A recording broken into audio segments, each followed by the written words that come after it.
Assalamualaikum warahmatullahi wabarakatuh. Kami dari kelompok 7 akan mempresentasikan analisis kami tentang kelebihan, kekurangan, dan tantangan pada proses pengintegrasian teknologi dan media pembelajaran. Berikut nama-nama dari kelompok kami. Yang pertama, Marseria Dwi Cahyani. Yang kedua, Surur Istika. Yang ketiga, Yuli Kartika. Dan yang keempat, Muhammad Fauzi Jamiluddin. Video yang kami analisis berjudul Tutorial Belajar Aljabar dengan Augmented Reality Media Pembelajaran Matematika Berbasis IT. Berikut cuplikan video yang kami analisis. Baik teman-teman, tadi kita sudah melihat video tentang pengimplementasian teknologi dalam media pembelajaran, dalam seni pembelajar juga. Oke, sekarang kita akan masuk ke slide selanjutnya, yaitu tentang tabel ketiga metode analisis SWOT pengintegrasian teknologi dan media dalam pembelajaran. Di sini kelompok kami membagi menjadi beberapa bagian, ada SWOT juga ya tentunya. Pertama, yaitu untuk membantu dalam mencapai tujuan. Pertama kita akan fokus terhadap strength, yaitu kekuatan, karena strength itu salah satu bagian dari SWOT. Nah, kemudian ada 4 poin di sana, yaitu teknologi ini bersifat fleksibel sehingga memungkinkan belajar terjadi kapan saja dan di mana saja. Seperti yang kita ketahui, di mana saja kita bisa mengakses teknologi, apalagi kalau kita integrasikan dalam belajar, kita bisa akses di mana saja, sangat luar biasa sekali. Kemudian poin yang kedua, terdapat banyak variasi seperti video game pun sendiri dan simulasi yang dapat meningkatkan motivasi peserta didik. Poin selanjutnya yaitu adalah teknologi dapat disesuaikan dengan kebutuhan dan gaya belajar peserta didik. Poin yang keempat, teknologi juga memberikan efisiensi pada peserta didik dan juga guru. Nah, dari strength ini yang tadi, kekuatan dalam pengintegrasian teknologi dan media dalam pembelajaran, kita mengetahui bahwasanya sangat memungkinkan sekali apabila pembelajaran dicampurkan dengan teknologi. Kita akan lanjut ke yang analisis selanjutnya, yaitu weakness. Weakness artinya kelemahan. Dan kelompok kami memberikan 2 poin di sini.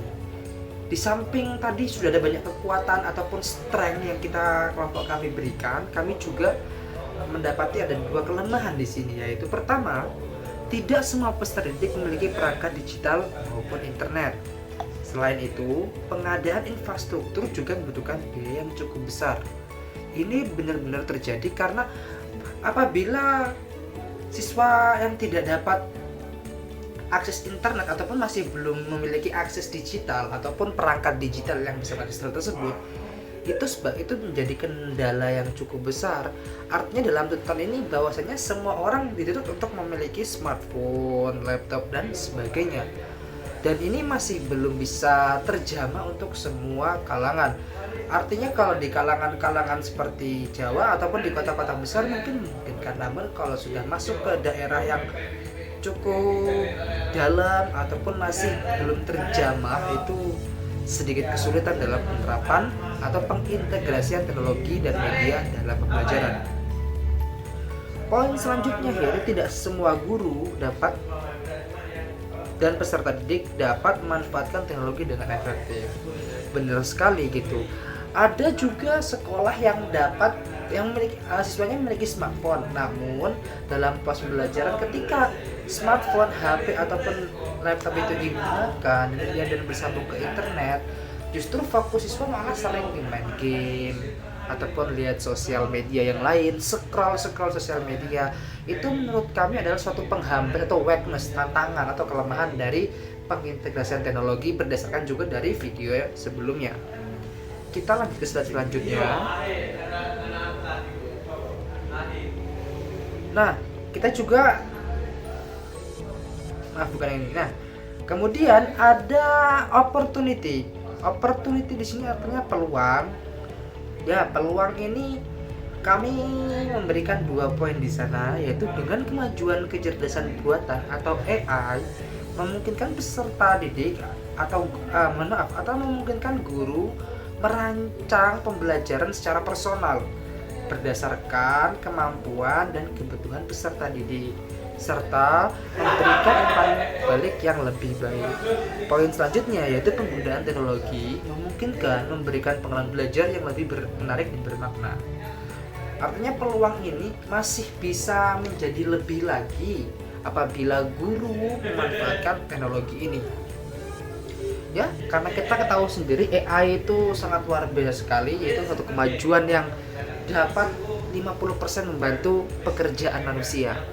Apabila guru juga bisa menerapkan ini dan membantu dalam menyusun pembelajaran, merancang pembelajaran, dan membuat siswa bisa aktif belajar juga, itu suatu peluang yang luar biasa dan dimaksimalkan. Pastinya untuk masa yang akan datang adanya pembaruan teknologi yang dapat lebih efisien dan efektif untuk membantu guru dalam proses pembelajaran itu terjadi. Kemudian poin yang terakhir yaitu threat atau ancaman. Benar, kita sudah tahu tadi strength, kekuatan, weakness, kelemahan, ada juga peluang, namun juga ada ancaman seperti itu. Apa ancaman yang terjadi? 1. Teknologi berkembang dengan cepat sehingga perlu upaya untuk mengikuti perkembangan baru. Kenapa poin ini dimasukkan dalam ancaman? Karena sebenarnya sepanjang waktu usia sebenarnya tidak semua orang tuh bisa survive dalam penggunaan teknologi. Meskipun dalam tuntutan berkehidupan ataupun bersosial di masyarakat apapun, perkembangan teknologi itu memang harus disurvive atau harus diikuti. Kalau tidak survive maka bakalan ketinggalan. Ada kalanya seperti ini, ketika guru baru bisa mengamalkan ataupun melaksanakan teknologi, perkembangan baru itu pasti bakal muncul gitu. Akhirnya tren dalam pembelajaran itu terus berpindah. Ini sebagai ancaman tantangan juga sebagai guru untuk ikut mengikuti perkembangan zaman. Kemudian poin yang terakhir, penggunaan perangkat digital dapat membuat didik terdistraksi. Betul, seperti yang saya bicarakan di daerah weakness atau kelemahan, emang ancaman terjadi ketika pembelajaran itu menggunakan smartphone ataupun menggunakan laptop ataupun komputer PC yang terakses dengan internet. Fokus peserta didik itu cukup sulit untuk fokus dalam pembelajaran, apalagi kalau di daerah yang masuk belum di daerah pusat kota. Itu sebagai pengalaman nyata cukup sulit karena fokusnya malah main game, terus scroll di media sosial dan lain-lain. Oke, tadi kita juga sudah membahas tentang SWOT yang dijelaskan tadi. Sekarang adalah masuk ke slide analisis video pembelajaran mata pelajaran matematika. Link videonya sudah diterterakan di slide pertama. Kemudian kita juga menceklis sesuai dengan pertanyaan yang ada di LMS. Jadi video tersebut jenis teknologi yang digunakan benar, karena video tersebut adalah membahas tentang mengimplementasikan augmented reality atau AR dalam pembelajaran aljabar. Itu menarik. Kemudian juga poin yang kedua, nomor yang kedua, jenis multimedia yang digunakan tersedia juga. Karena di sana untuk mengakses atau membuat aljabar itu lebih nyata, guru menggunakan augmented reality atau AR.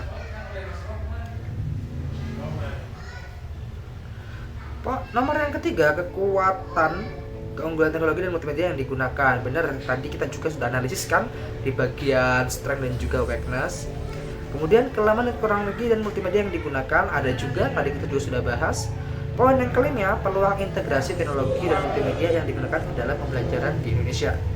Benar, dan juga tersedia seperti yang sudah kita jelaskan tadi di bagian opportunity, dan yang terakhir ancaman dan tantangan, challenge yang muncul jika dilakukan integrasi teknologi dan multimedia yang digunakan tersebut ke dalam pembelajaran di Indonesia. Tadi kelompok kami juga sudah menjelaskan ada 2 poin di sana. Oke, mungkin untuk slide selanjutnya akan dilanjutkan oleh rekan-rekan saya. Saya ucapkan terima kasih. Dipersilakan bagi penyaji selanjutnya.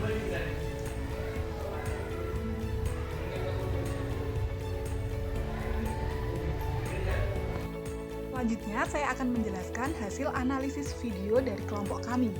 Berdasarkan pengamatan dan tinjauan, kelompok kami dapat memberikan analisis terhadap video dalam beberapa poin. Untuk poin yang pertama adalah jenis teknologi yang digunakan. Jenis teknologi yang digunakan adalah teknologi digital dengan penggunaan kamera HP. Untuk yang kedua, jenis multimedia. Jenis multimedia yang digunakan di sini adalah media audiovisual dengan pemanfaatan aplikasi bernama AR Aljabar. Untuk yang ketiga, saya akan menjelaskan tentang kekuatan, keunggulan teknologi atau multimedia yang digunakan. Di sini, siswa dapat memahami konsep sesuai dengan realitas. Siswa dapat langsung mengaplikasikan materi pada kehidupan sehari-hari. Pembelajaran juga lebih menyenangkan. Mengapa? Karena siswa dapat melihat secara langsung aljabar dalam bentuk benda asli. Kemudian, memudahkan guru juga dalam memberikan pemahaman aljabar dalam kehidupan sehari-hari. Selain itu, pembelajaran dapat diakses di mana saja dan kapan saja bagi siswa dan guru. Poin yang keempat adalah kelemahan atau kekurangan dari teknologi atau multimedia yang digunakan. Penjelasan yang dapat di-scan hanya yang ada pada buku panduan yang tersedia. Sehingga jika kita ingin menambahkan materi lain, kita harus mengintegrasikan dengan buku panduan. Bentuk dari visualisasinya juga masih kurang baik. Perlu adanya perbaikan guna meningkatkan traffic audience, sehingga video tersebut tidak kalah dengan yang ada di algoritma YouTube. Kemudian poin yang kelima adalah peluang integrasi teknologi atau multimedia yang digunakan ke dalam pembelajaran di Indonesia. Pemanfaatan aplikasi serupa dapat digunakan dalam pembelajaran di Indonesia. Misalnya, kita dapat mengintegrasikan aplikasi dengan buku ajar sehingga semua atau sebagian dari buku ajar dapat di-scan dan dapat memberikan visualisasi yang dapat memudahkan proses pembelajaran yang dilakukan peserta didik. Poin yang keenam adalah tantangan dalam penggunaan teknologi atau multimedia yang digunakan. Indonesia sangat luas dan banyak daerah yang masih tertinggal. Untuk wilayah penguasaan teknologi kurang, terutama di daerah terpencil, masih banyak yang belum bisa mengakses teknologi ini. Perlu adanya peningkatan pemerataan fasilitas pendidikan, terutama dalam bidang teknologi, agar semua pendidik dan peserta didik yang ada di Indonesia dapat merasakan pembelajaran yang aktif dan lebih menyenangkan, sehingga dapat memotivasi mereka untuk melakukan kegiatan pembelajaran. Tidak terasa kita telah sampai di ujung video. Saya berharap penjelasan dari kelompok kami dapat diterima oleh teman-teman semua. Hantu dedemit pergi berlari, tidak terasa tidak tersentuh. Mohon pamit undur diri. Wassalamualaikum warahmatullahi wabarakatuh. Terima kasih.